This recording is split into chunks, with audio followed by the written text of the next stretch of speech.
Hey everyone, welcome back to the channel. Today we are talking about something that has been all over the news, the Israel-Palestine conflict. It's a complicated story, but I am going to break it down in a way that's easy to understand. Let's figure out what's been happening, why, and what could happen next. Stick with me. This is something we all need to know. Okay, let's start.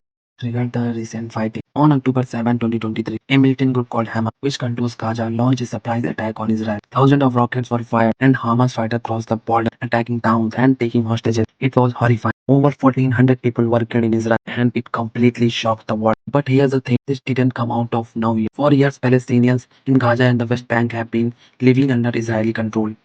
Gaza has been under a blockade for over a decade, which means there's a very little access to jobs, clean water, or medical care. On the other side, Israel lives with constant fear of attacks from groups like Hamas.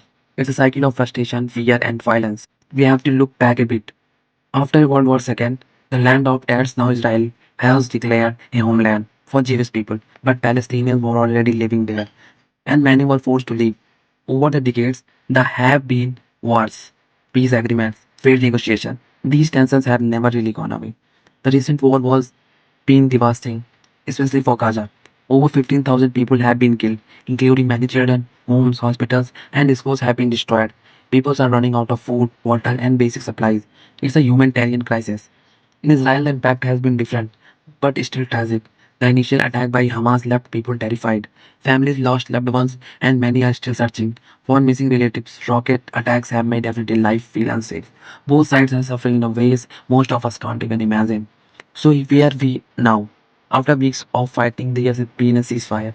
This was a by countries like Qatar, Egypt, and the US as a part of the deal. Hamas is releasing hostages, Israel is freeing some Palestinian prisoners, and aid is starting to flow into Gaza. It's a step forward, but there's still so much work to do. Even with the ceasefire, the situation in Gaza is dire. Over a million of people are displaced, and the infrastructure is in ruins. Rebuilding is going to take years and billions of dollars. And while aid is coming in, it's not enough for the immediate needs for so many people.